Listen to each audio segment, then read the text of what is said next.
How's it going, Yosi? It's going well. It's going well. Just delighted. I was catching some of the panel and I was running around from this to the green room and assembling our next panel, making sure we're all here. But I'm delighted to be here.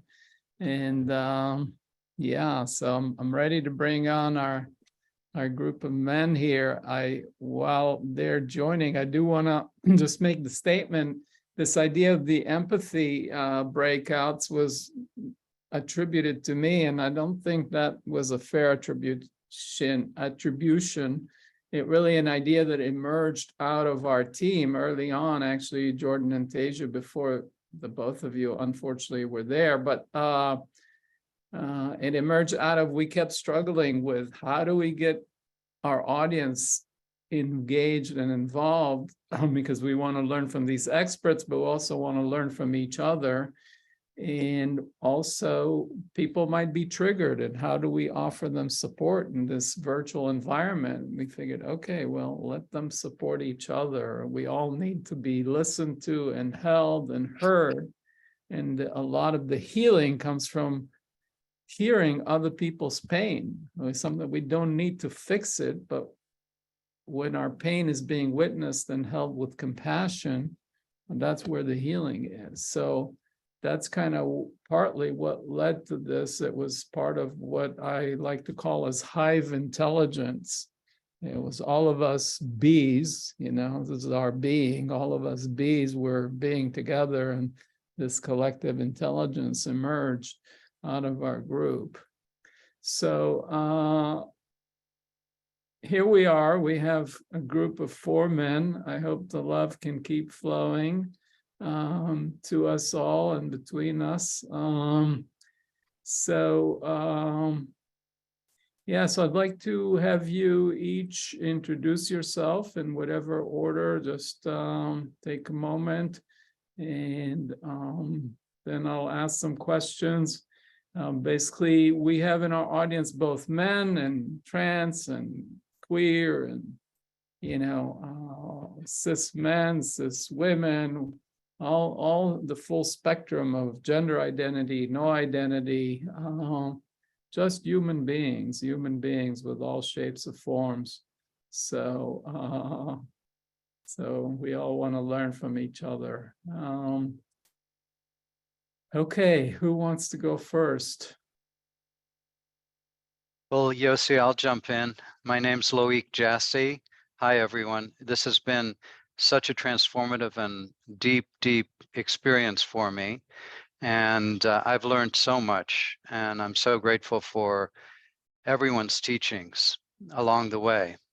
I'm a psychotherapist in private practice, been serving Silicon Valley, San Francisco Bay Area, in Los Gatos and SoCal for the last 45 years. And I led my first men's group in 1980 and have been leading men's groups and couples groups and breathwork groups since then. I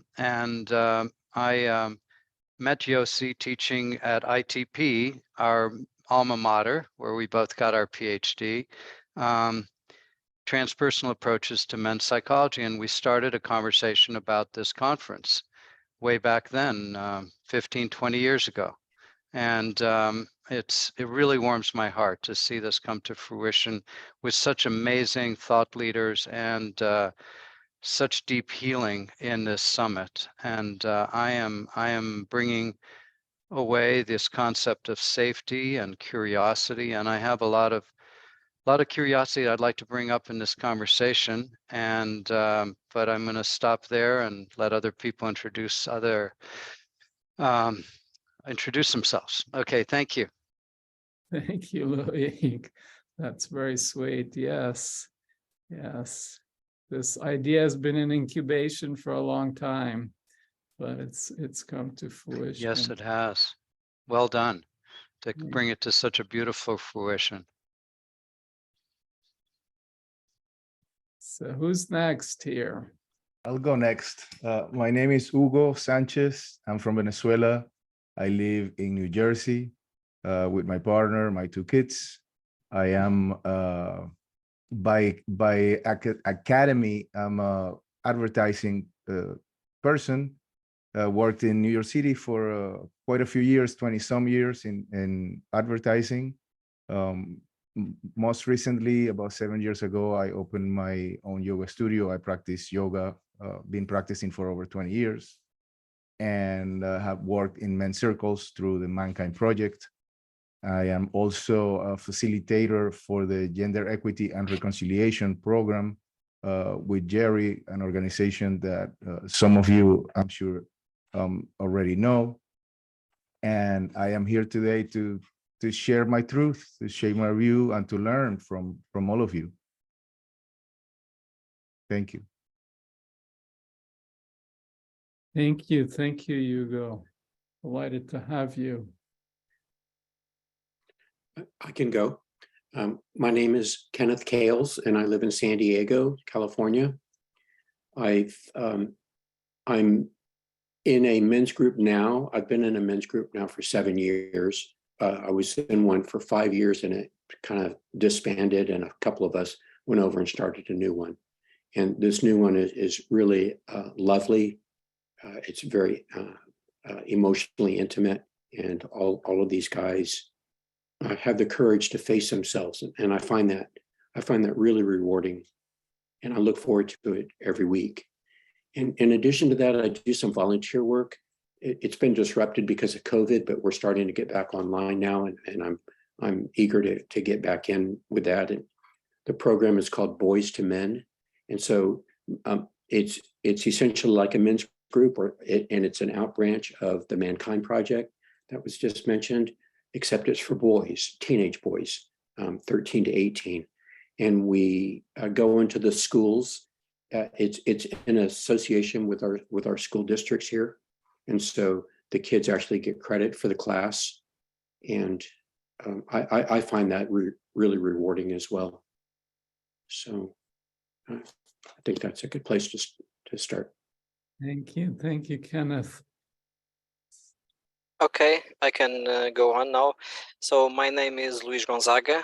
I'm in Europe. I'm joining from Lisbon in Portugal.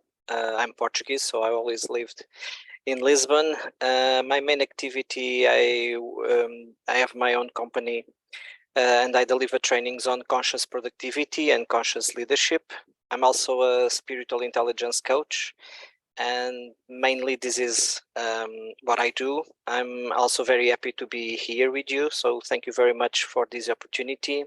And I'm able to, that I may be able to also share my truth and what is for me, my personal experience of being a man. Thank you, Louis. Thank you, Hugo, Kenneth, Loic, and four of you for joining us and you know, bringing all these different backgrounds. While we were waiting in the green room, we were chatting about our heritage and different parts of the world, and we have such a diversity of lineages and places in the world. But I just feel delighted and honored that all of you are so unique in how you hold your masculinity, but it's so different from what typically is in our culture thought of as sort of, which then got associated with toxic masculinity. So it's just beautiful to see a group of men with heart and doing service work in our world. And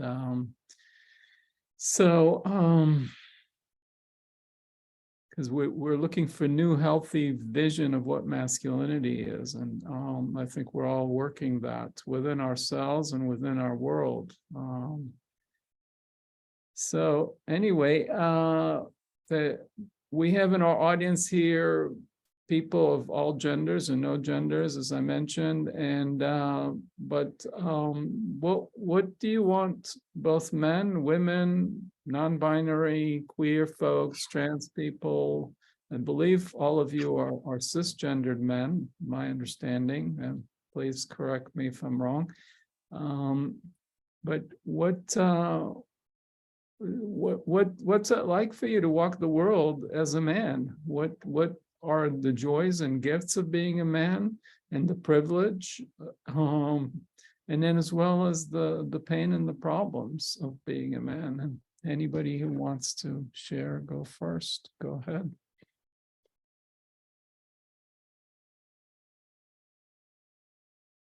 Well, I can start. Well, I love being a man, but I think I love being a man. I think I always loved being a man, but now I'm 52, and it feels easier to be a man now. I did psychotherapy weekly for more than 4 years.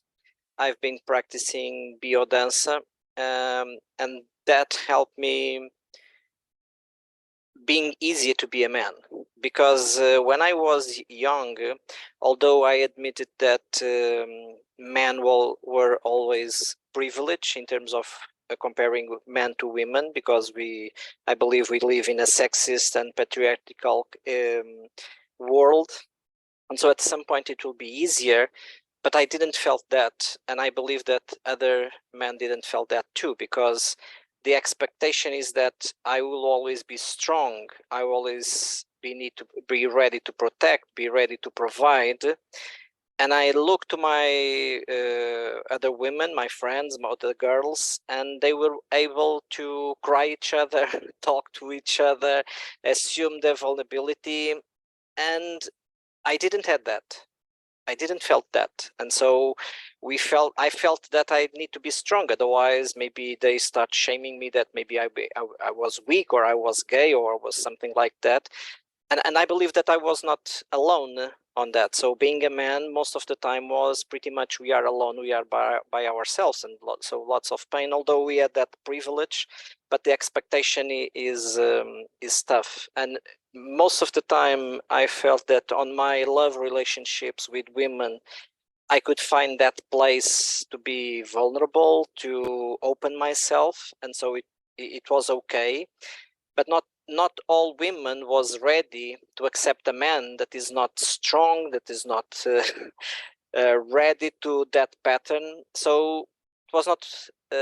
Now I love. Now it's very good, but it's not all my experience throughout my life. Thank you, Louis. Thank you. Who wants to go next? Just in terms of the format, I forgot to mention, each of you are going to go a couple of minutes and we'll open it up for a conversation. We'll have another question. Yeah, Luis, thank you for your. Go ahead, Luis. Go ahead. No, you go. You go. Okay, thank you. Thank you, Luis, and thank you, Luis, for the share. And definitely for me, it's a privilege to be a man. It's no lie, it's no secret. I love being who I am. I love being a heterosexual man, and I have experienced throughout my life that privilege, that given authority and freedom to express myself, to express what I think when I think it, to express my sexuality in ways that other groups are not permitted or are looked at in a way that it will be diminishing or too dangerous to express for a female or for a non-binary or for any of the other groups. I can express if I have a sexual desire. It's okay because I'm a man. But for a woman, if a woman did that, then she will be judged in my upbringings. Okay, that's what I saw. If a woman would express her sexual desire, whichever it was, that was not accepted. That's a whore, but Hugo, it's okay to have desire for, go to town. It's okay because I'm a conquistador, and the more women I have, the more macho I am. And growing in that, the very early beginnings of my life, I didn't know anything else. I didn't have had context. And one thing is to be a man and to be myself, to be authentic, and to be able to express that without fear, with freedom, it's a beautiful thing. It's a beautiful thing. And difficulties of being a man also is that expectation of like having that shield of no feelings, or that men don't cry. I always many times found myself having that, wearing that mask of I have to be strong, I don't have to show my feelings. And the difficulty also to do and to know everything at all times, and to be able to provide. And I grew up in a society that was not so racist as I judge it is here in America, but it was very classist. Classist, yeah. How much money you have, who you are, who is depending on how much they have in the bank account. So that chip of classism, I still struggle with until today, because that was more imminent for me growing up. And it's a struggle more than the racist part or the sexual orientation, which to me, we are all one family, we're one human family. So just Leave it on there for the now. point, Hugo, about the class issue and money, you see that tied to being a man? Yes, but on a bigger picture, hierarchical in society, then the richest men were the rulers, and then everybody else wasn't as important or as accomplished, shouldn't feel as accomplished as so and so who had millions of dollars or whatever. Okay, thank you.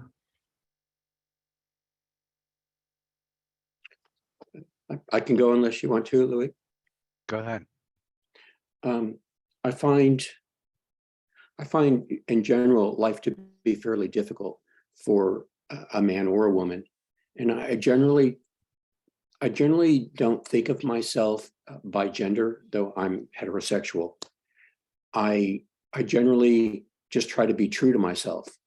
And so, for example, in my meditations, or even like in this conversation now, I would like to think that I could express myself as truthfully with you guys and the audience as I could with an all-female audience. I feel for myself that as I grow, I try to be more accepting of other people, and I feel like that acceptance starts with myself. And so if I can be less judgmental of myself, and then that helps me be less judgmental of other people. I think that there are definitely some advantages to being a man in our society here in the US, but I think that it's a two-sided coin. And I think that for every advantage that I've experienced as a man, there's a disadvantage. So for example, I have more opportunities, say that I'm speaking about females in general, but it could apply to others. As a white male, I have more opportunities, for example, in a career. But the flip side of that is that there are more expectations on me to live up to that privilege. And I find that really pretty suffocating. And to your point, Hugo, about the classism, I particularly struggle with that. And I feel like there was a time, well, I don't need to go back into the history, but I do very much feel that, and what I struggle with is that my financial net worth still equates to my personal self-worth. And I struggle with that because I know inside that it's not true, but it can be, except when there are like-minded people, which for me is a fairly small group. But overall, I find it really pretty suffocating that I have to continue. I feel that I have to continue to justify my line of work, which is in the arts. I'm a publisher and a writer and an editor. And I find that to be probably the hardest thing to deal with. I think I'll stop there. Loic. You asked for a kind of a personal response, and to start out with, I would say that I was born into a family where my father and my brother was 6 years older, were alpha males. They were very hard-hitting, winning kind of guys. My father and my grandfather were brilliant attorneys who were very successful in their field. And then my father was a national champion in tennis, and my brother was captain of his high school and college teams. And I was sensitive, and I was feeling, and I was kind of, in a way, from this weekend, I would say I was non-binary. I was gender fluid. I was a pacifist at a very young age, and would cry over the suffering in the world, and want to heal the world. And I remember my brother, when he was in medical school, and he was a triple board certified doctor as well, very accomplished man. He took me aside and he said, when I was maybe 16, "You're too yin," he told me. "You really need to get your yang going, and or you're not going to make it." And that was about one of the most intimate conversations he had with me, other than telling me about the birds and the bees in growing up. And he was 6 years older. There was quite a gap between us. But I lived with this kind of trying to balance the feminine and the masculine. I cook well. I have a beautiful home. Most of the women that I've been involved with, I keep a nicer home than they do, or you know what I mean. I have those kind of feminine qualities. I've worked so hard with men to help them open their hearts in therapy over 40 plus years, teaching men how to cry and feel and open and allow themselves to be vulnerable. And I've been very moved this weekend by everyone who has spoken, and I feel a lot of safety in this summit, and this is very, very important information. So in a strange way, I'm claiming to be a cis man who is also non-binary today for the first time, and I feel like I'm sort of fluidly exploring myself. So this has brought up a lot of good personal issues. I would like to ask this question of the group. I would like to shift a little bit into, does gender healing and reconciliation need to be in a larger context? For example, going beyond war, ending hunger and starvation, healing the planet, the environment, and protecting the earth. I'm curious, can a gender healed world exist without the safety of the world being safe for all beings, for us to move beyond greed and predatory capitalism, war and hunger, environmental destruction? I've done, decades of work of healing trauma, and this weekend's been about healing trauma from gender pain. I wonder about not just tonic masculinity, but tonic femininity and tonic humanity, ending violence as a way of life. And that's my healthy vision of masculinity. And I would like to ask the group, what about this larger context? Hugo brought up hierarchical classism, which I would, put into the area of greed and predatory capitalism. And this, Charles just got crowned yesterday. And we have this larger context of top-down hierarchical thinking. I know Charles Eisenstein pointed to it a little bit, and Jed Diamond spoke about some of this. And that's what I'm curious about, creating a safe world in a larger context, because I can't see how, if we're living under the threat of nuclear war at any moment, devastating the world in 15 minutes and no more life, how that, how we can have gender healing within a context of so much violence in the world, so much war, so much destruction of the environment, And we have these very cataclysmic time in the world right now. And that's the context within which we're trying to create this healing, this gender healing and reconciliation. Yeah, beautiful. Big questions, big questions. So I is kind of blowing this whole conversation open about the collective trauma we live in.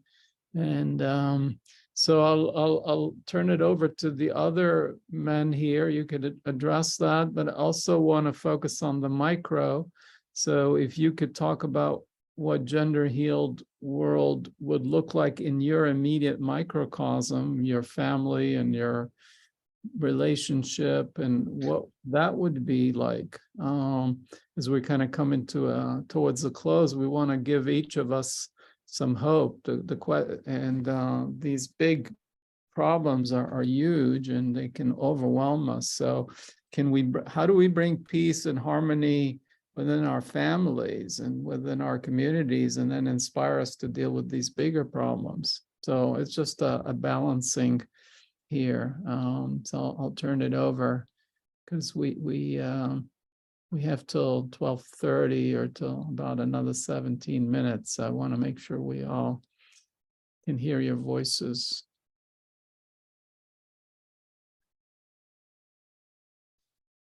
My vision for a gender healed world is for everyone, every human being, to experience life without fear, anywhere, inside the house or outside, anywhere, that we can all go somewhere and be seen, that we see each other and respect each other for whomever the heck we are, whether we agree or not on who we are or what we do, as long as it's, if based on the principle of harmony, of reverence. I think that the big push for that transformation of humanity, like Loic was saying, it has to be a spiritual transformation that will encompass the human evolution into a level of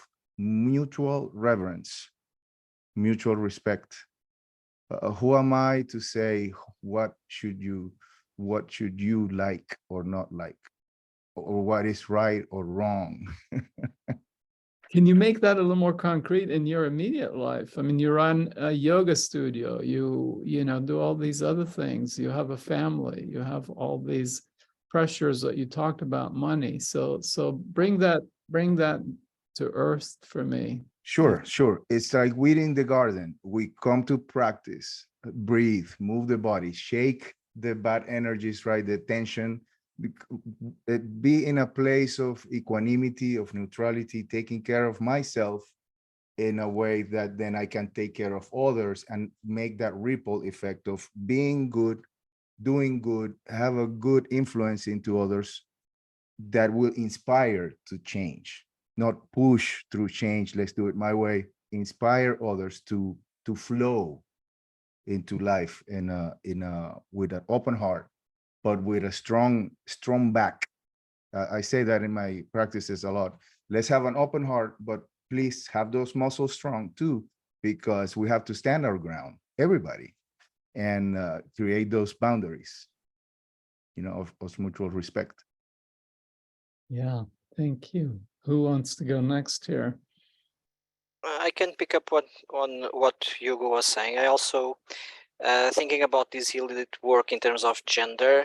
Respect is the first thing, but respect not only for the expression, but respect the ideas of other people being different, and don't feel offended by other people feel different. Because nowadays, I think that if someone is thinking something different from the mainstream, is in trouble, is cancelled, is something, and I think that I can respect other people to express themselves, but I can please respect also that I may have a different opinion, and I think that is important too. Try not to. I agree with other people having different worldviews, but respect my worldview. And sometimes there's a what I sense here in my community is this: it's different, it's difficult. That someone who wants to express different is almost forcing me to have a different opinion. And I say, hey, I agree with you. I don't have any problem to treat you and to call you using the pronouns and the names you want. But for instance, is for me, my definition of being a man is someone who has a penis. I can treat you with the female pronouns, but do you respect my opinion that we could be different? And I struggle with this. Sometimes I struggle with this. Is, for instance, if I say, okay, I respect that you may feel like being a woman, but for me, I don't feel right that someone who born with a penis now be able to compete on sports level with other women. It doesn't feel right for me.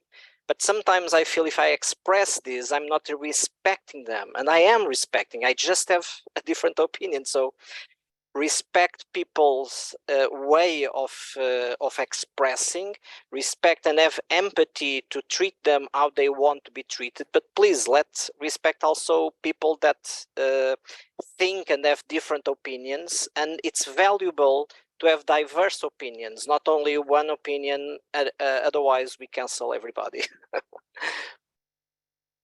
Thank you. Well, the way that I try to approach this and my overall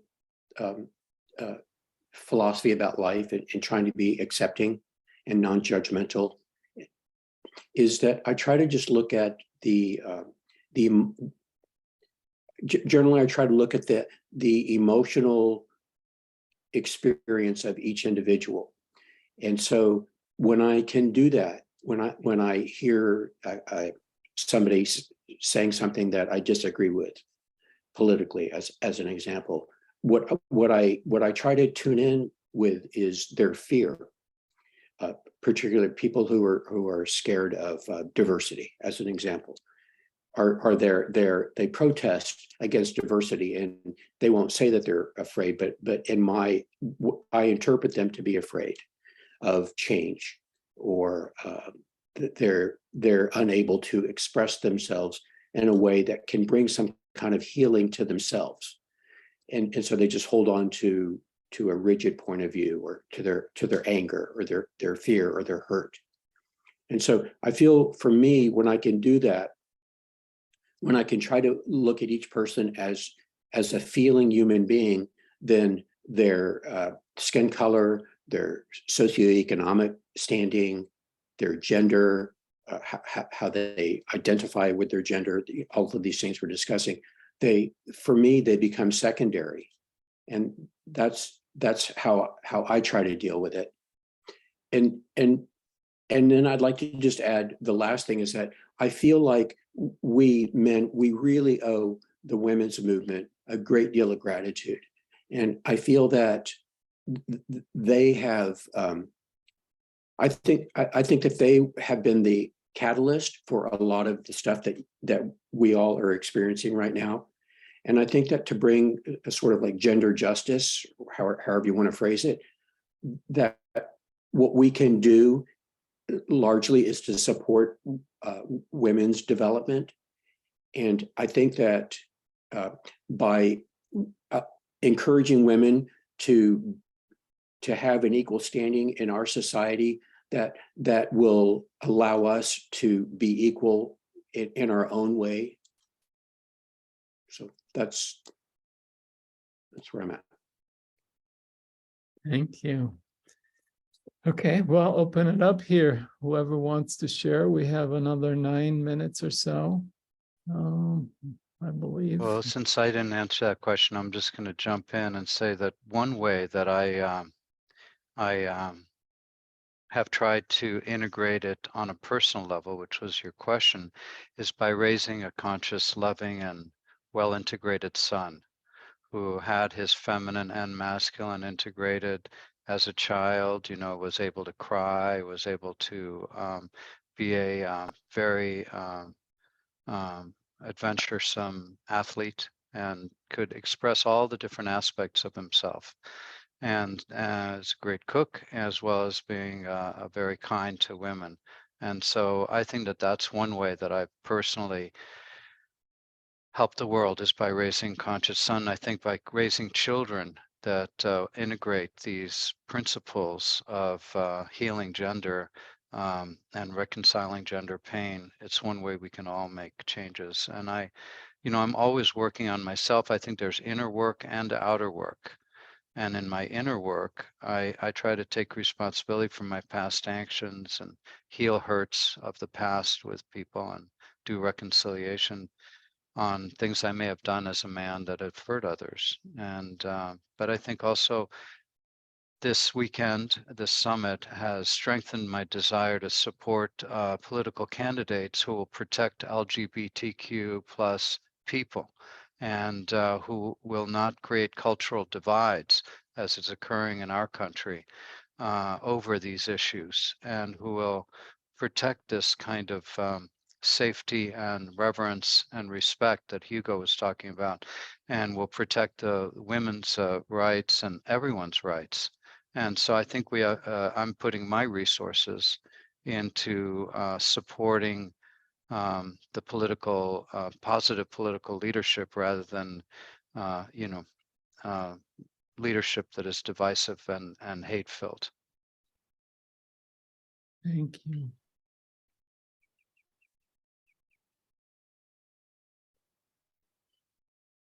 Anybody else, or do you guys want to ask somebody to elaborate on something they said? You can interview each other, show some curiosity, some reverence.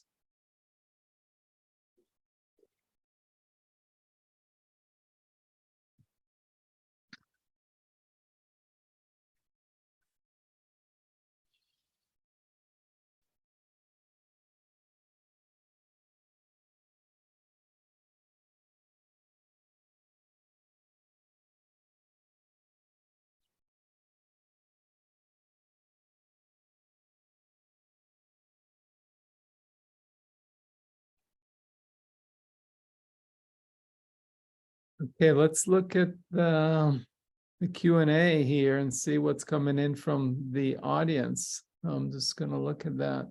Yeah, Yosi, I was looking at the Q&A, and there's a Okay. question about role models and what role models we had, or I had. I can only answer for myself.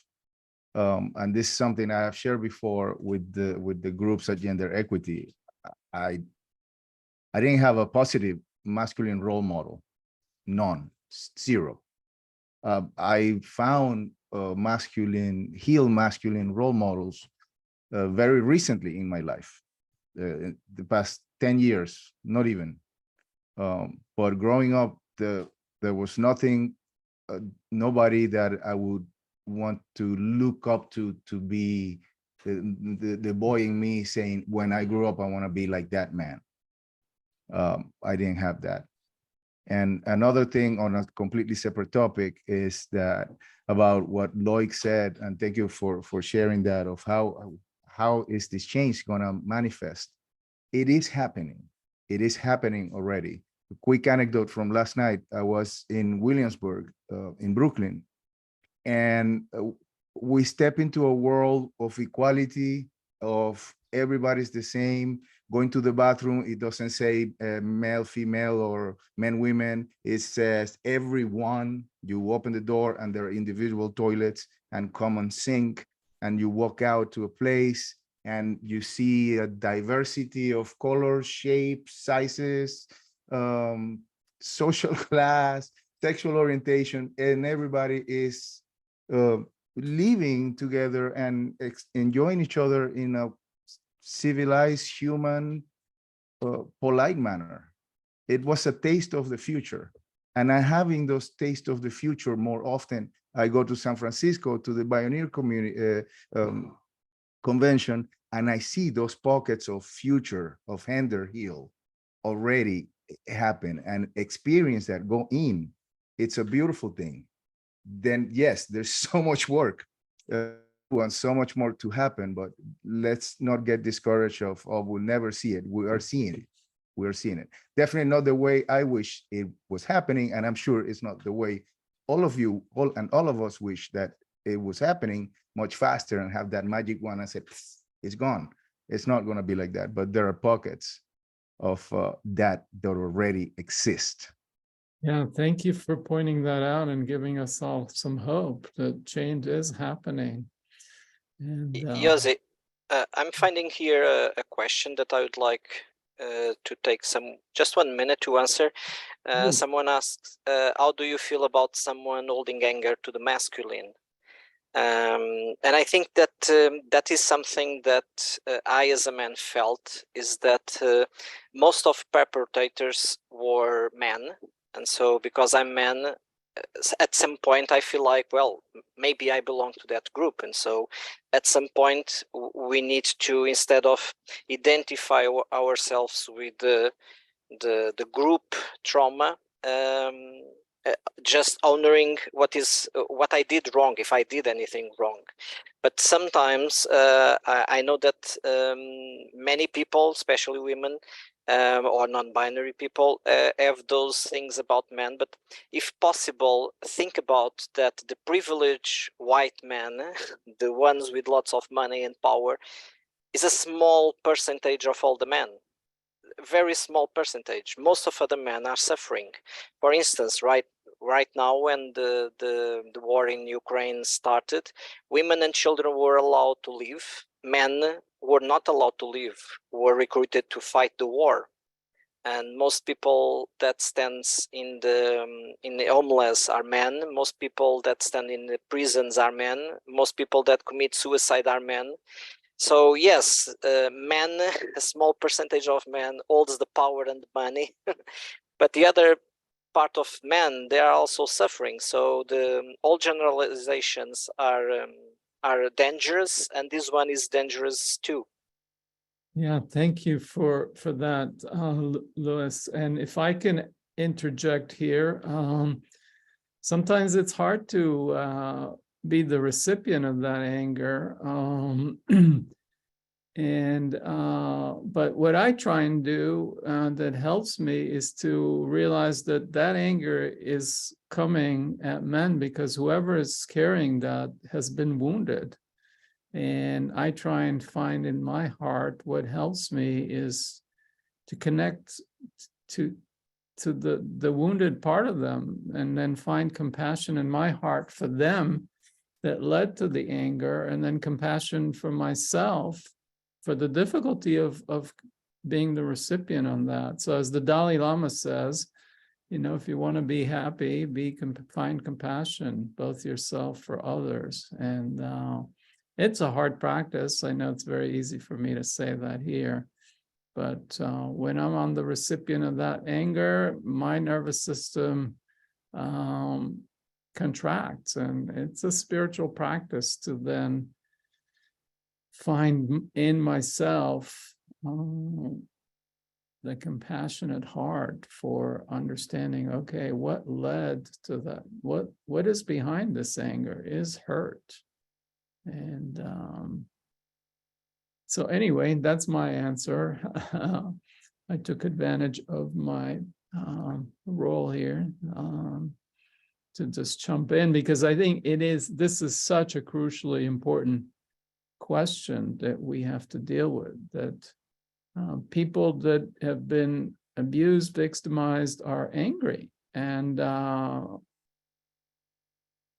that's just the reality of it. And we need to figure out how to deal with the anger. And I'll just perhaps close on one quote.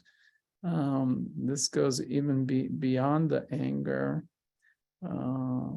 So hatred this is the Buddha, hatred shall not cease by hatred, only by love. That is the eternal rule. So the Buddha was a smart Buddha. So thank you all. I think I'll call back our MCs, if I'm not mistaken, and then they'll tell us about break and empathy breakout in the afternoon. So thank you, Hugo. Thank you, Kenneth. Thank you, Loic. Thank you, Louis. Thank you. Thank you. Thank you. And thank you, Yosi. And it's never a mistake to bring Jordan on stage. So glad that they're here too. Oh my gosh, please. I don't know. That was Yeah, that was amazing. Thanks that for was great. yeah. I know we both have so much gratitude, Teju. We're just our gratitude is talking on top of each other. That's right. It's interrupting gratitude. That's something we don't talk about enough. Yeah. FYI, the chat is open, so show some love to our panelists in the chat. What did you think? What came up for you? Luis, Loic, and Kenneth had so much wisdom to share with us all. So really grateful for that. Jordy, we've got a break coming up, don't we? Tell us about what's happening next.